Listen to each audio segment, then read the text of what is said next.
Have you ever thought that looking at a designer's way of seeing the world might open up new opportunities for a company?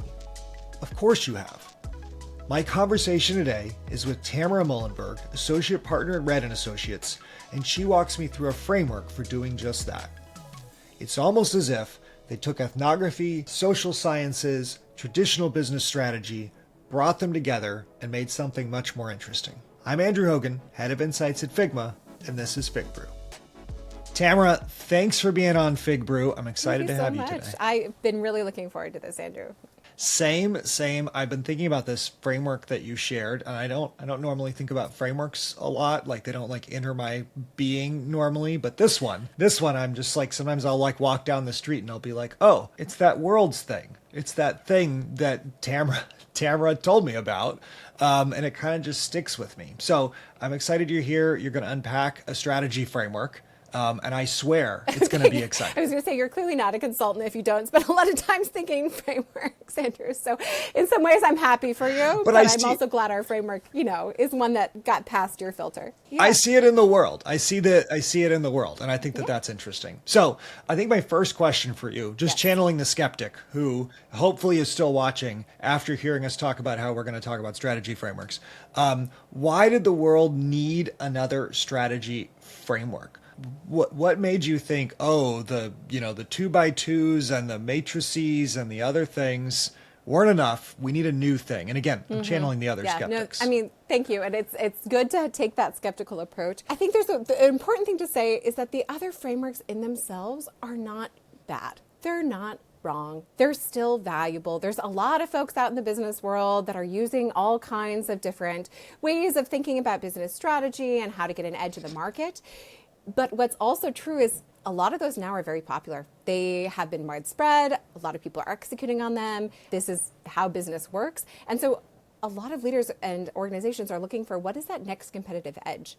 What is going to put us ahead in the marketplace and differentiate us? And how are we going to capture value? What's becoming very clear to us, and what we've seen as we talk and work with different organizations, is that there is a hunger for where that competitive edge is going to come from next, and also early signs of what that is. And that is, to your point, Andrew, this world framework. So we like to think of strategy as kind of happening in three waves. Sometimes we also talk about three different lenses. And that first one is historical. This is the historical perspective. This is the way to think about the things that have been used in the past and continue to be sort of useful and structured exactly. today. And again, this is incredibly broad sweeping. So, the historians would be like, oh, there's so much more nuance and texture. So just take it with a grain of salt. I'm going to take something that's actually very complicated and say it's three things. But, in essence, there was that first wave of strategy really where a lot of strategy got its start. And it's like, okay, optimization, cost savings, scale. If we can just, set up our business in the right way that will allow us to achieve the biggest scale at the best cost, we will have competitive edge. And that optimization wave, that's still kind of baseline. You got to get those basics right if you're going to run a successful business. And then the second one that, again, Red, our organization, has really been a part of, but that second wave is, okay, how do we really understand users? And this kind of awareness that, people, individual customers, individual users, they have preferences. And those preferences vary. And it's worthwhile understanding those individual preferences, understanding those mindsets and those attitudes, and then developing your product, developing your brand, or whatever kind of assets to really stand out and differentiate on those. But increasingly what we're finding is even that's no longer, firstly, everybody's done that. Everybody has their user insights shop. Everybody's really trying to understand the psychology, but that in itself is not sufficient. That there's something bigger happening in the world that is really about culture and is about communities, and that we need a better way of understanding how does meaning and culture and value, how is that created between people and in relationships, and how do you understand the way in which your organization can win, and again, what we call a world. So it's really about bringing this world's lens, or this third wave. Again, optimization, you need to get that right. You need to understand individual preferences, but then you also need to understand how there are communities that shape those individual preferences, that shape how people relate with your brand. And understanding, are there ways that you can tap into those communities, those cultures, and that's where your competitive edge comes from. So again, how do we win? Winning at one point was vertical integration, for example, how do we take out the middleman? How do we own multiple parts of this so we can get more value from each one of them? Sort of a second wave of like, how do we do user-centered design at an individual level, which is obviously still really important, but is maybe not sufficient enough. And then the third wave, and I want to talk a little bit about red for a second here. The third wave of worlds where people sort of create value and make things useful with each other and in sort of partnership with each other and community with each other. What makes you feel like that new thing is happening? I think many of us could have some ideas, but what are some examples where you see that that's going on sort of on its own, maybe without companies necessarily doing a lot to yes. shape it? I mean, for one thing, we're seeing anomalies in the business era where you can take two different companies and look at them and, okay, so one seems to be doing very well. I mean, we see this in luxury, and then one's doing exceptionally well. What is that exceptionally well business doing? Hermès is a great example. I mean, they just have an insane market cap. They're an investor darling. How do we explain what it is that they're doing? And one, through the world's lens, really explains that kind of added value, and that they are incredibly good about really understanding the shared system of meaning that is the groups and the communities that they serve, and really tapping into those myths of what it means to be somebody of taste and fashion and beauty, and harvesting those. And they also create opportunities for their customers to come together and reinforce and shape that world and build it.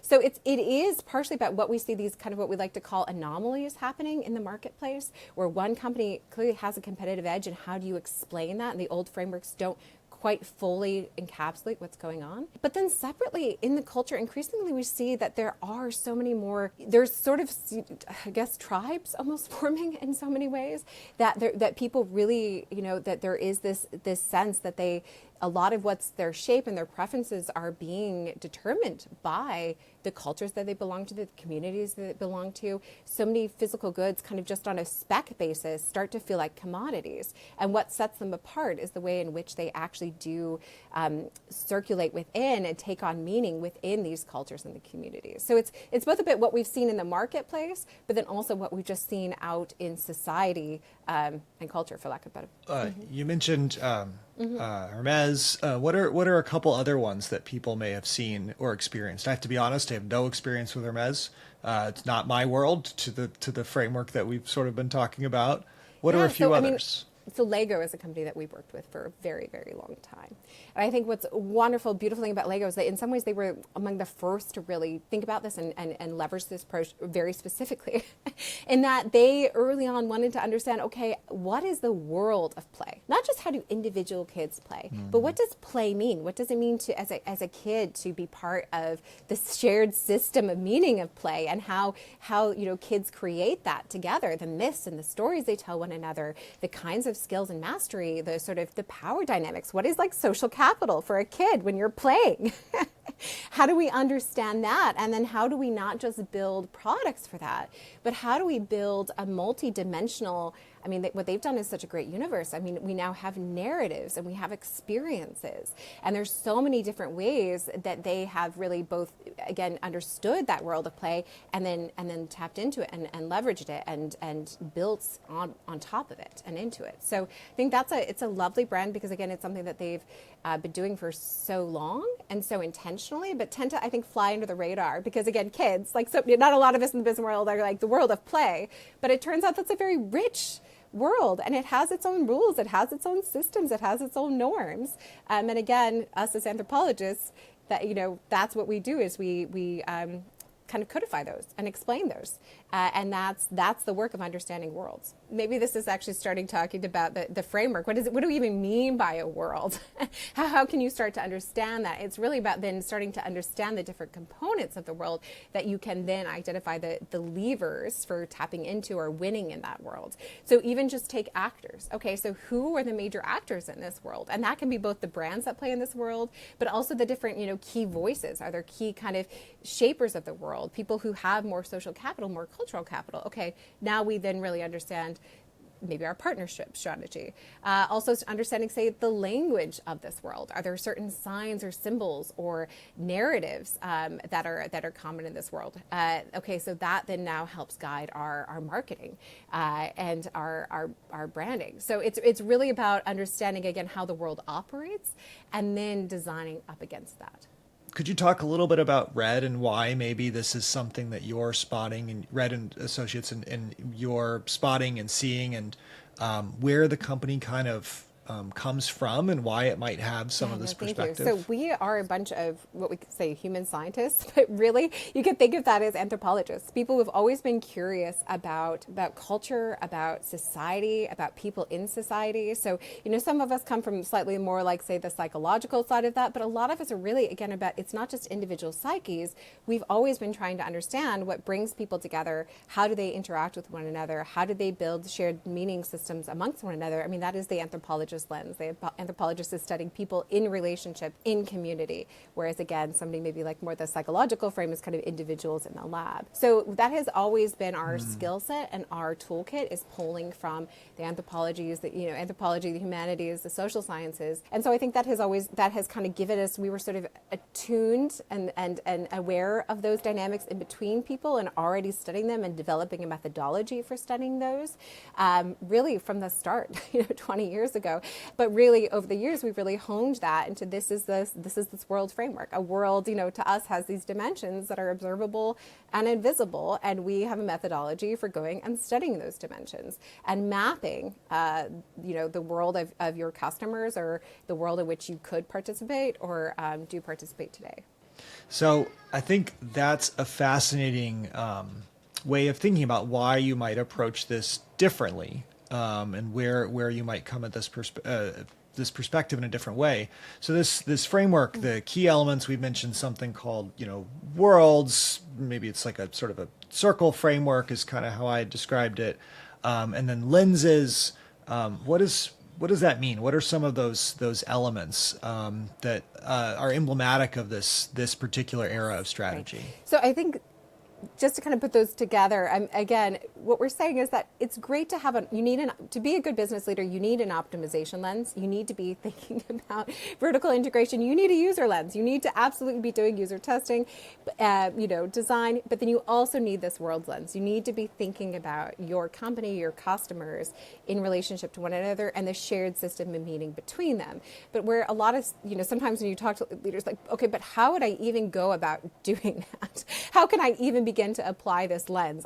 This is not part of my training. This is not a way that maybe I instinctively think, even though it makes sense to me. So again, that's very much where we then have a framework, what we're calling the world's framework. And again, a world is a shared system of, or a system of shared meaning. Kind of way of seeing the world, of being in the world, that a group of people together is building and evolving and reinforcing. And that has dimensions that are both sort of visible, observable. You can go out, you can see how people in these worlds behave, what objects are really important in those worlds, how they talk. Are there particular words and phrases that are very common, or narratives that get circulated, even frameworks? I mean, again, if you think about, especially some of these more formalized worlds will have very concrete frameworks about, okay, this is our written rules and policies, for example. I work a lot in healthcare that has worlds that are very, very institutionalized. Mm-hmm. But then within that, from these visible features of the world, there's also a lot that's invisible and sort of inferred. And these are the different, for instance, power dynamics and the social capital. What is social capital in that group? What is prestige within that group? What are sort of unspoken rules? Not the ones that are posted on the door, but the ones that everybody abides by, but won't necessarily say. So it's really about making sure that we're examining all of those dimensions, both the visible and the invisible, to then map the world. And then that's when you can start to understand, okay, oh, interesting. So these folks over here, these particular set of actors in that world, they're the ones with the most social capital. That starts to point to very concrete things you can do, tapping into that world, for example. Yeah. Show a shared system of meaning that can then unlock, opportunities to be helpful and valuable for those people, those participants within that world. The world of Lego and the world of play seems very different than the world of like the doctor or the the, the healthcare sort of industry. What are a couple other worlds that kind of come to mind? Well, okay, you and I both have young parents or young children. We are parents of young children.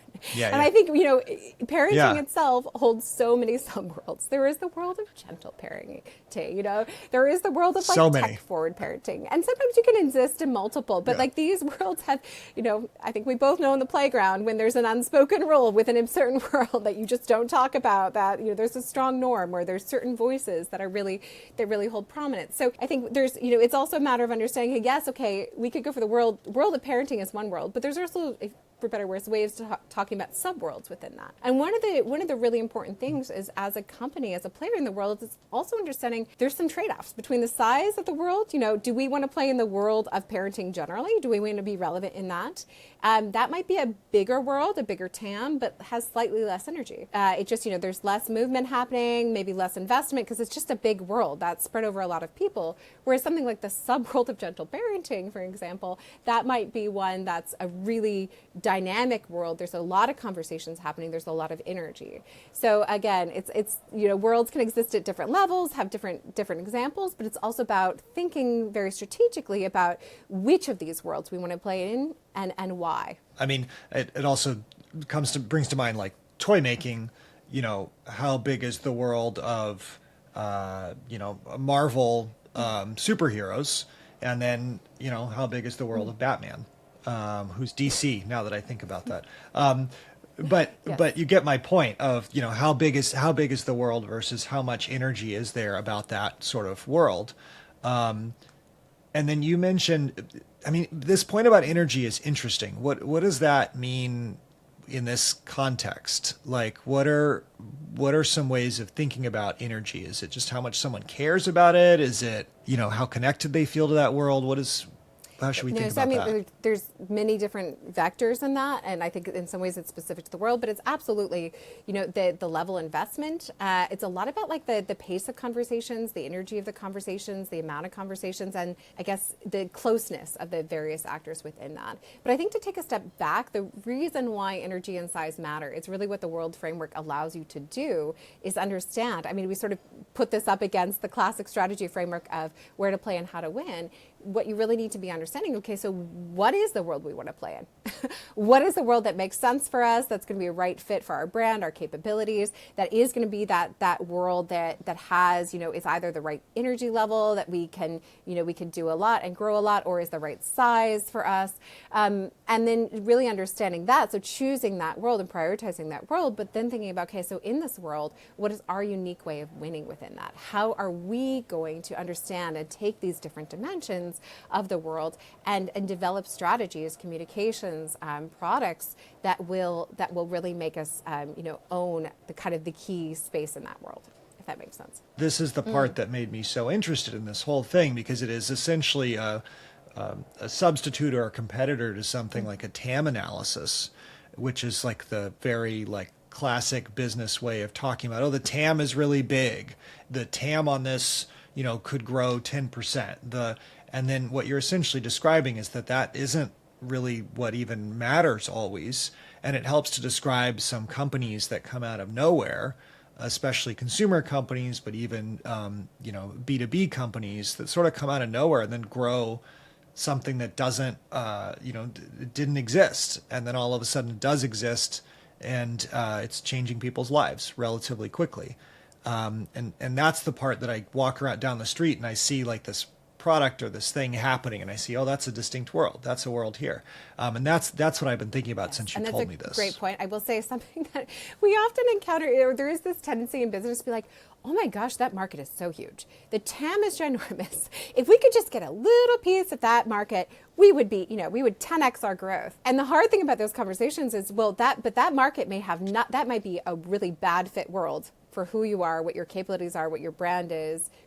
You may have no customers in that world. That's not the world in which your customers exist. So yeah, 100%, Andrew. It is really about, we need to make sure that we're playing in the worlds where we have a right to win. in that world based on who we are. And then, and then we can start to talk about, okay, what is the strategy and the numbers, and TAM still matters. Like, we still need to make sure that we have, that we're entering a market that has a meaningful size. But it's really starting from, again, where can we be relevant? Where can we win? And where do we have the right to win, as opposed to just like, oh, if only. What is the connection here to like a design-led company? I might be listening to this and think like, well, isn't this just brand?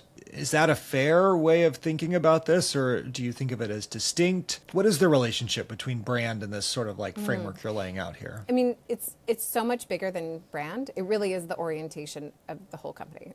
It really is, how are you positioned relative to a world across? So obviously, I think sometimes for the brand folks, it is especially resonant because they say, oh yeah, okay, I get it. I get that I need to have a brand narrative that, and this will help me understand what that brand narrative should be. And then even within marketing, okay, what is my messaging? But it's so much bigger than that. It's also about really, you can now design products that are relevant for that world. You can understand the different channels that you need to be tapping into to really be part of the conversations that are happening in that world and to raise awareness. So it's also, and even from there, okay, so what capabilities do we need internally to then deliver on this strategy with regards to world? So it's much bigger than design, but I do think for design folks, what we've seen is it often kind of resonates immediately because they are used to thinking about, okay, what is my user, who is my audience, and it's really, in some ways, the message here is just to think a little bit sometimes broader than that, really about how are my products and what I'm building and all of the assets that I'm generating, how are they going to be received, and not only by an individual, but how can they really circulate and tap into this broader shared system of meaning? Yeah, I mean, in a way, it sounds like what you're describing is also like how products are used by groups of people, or how they relate or connect different groups of people in a way that I think is very commonly thought about for like B2B products, because your user is not usually your buyer, which then already makes you think in a bigger sort of group. Yes, and also, how is your, the awareness of your brand and your products going to be built within that as well? So 100% it's how do your products be used by groups of people?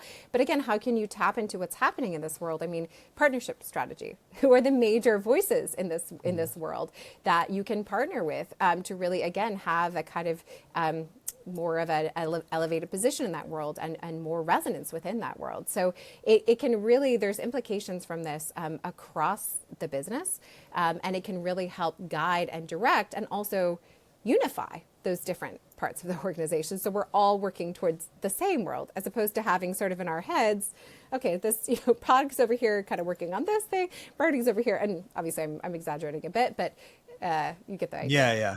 I mean, what's the relationship with this framework and generative AI? Like, how does it relate? Is it the same thing? Is it basically, can you swap phones for generative AI, like the early days of phones, and they're sort of interchangeable, or is there something unique here and different? So there's a few ways to kind of, I mean, it's a big question. There's a few angles on that. I think the first thing to say is there's a real risk that generative AI just continues the commodification that we've been seeing happening. So especially if people are kind of coming to topics increasingly, folks, it's now the new search. So I'm searching for, I'm trying to figure out, I work a lot in financial services. Okay, so I'm trying to figure out like what should I be planning for retirement, or how should I be investing?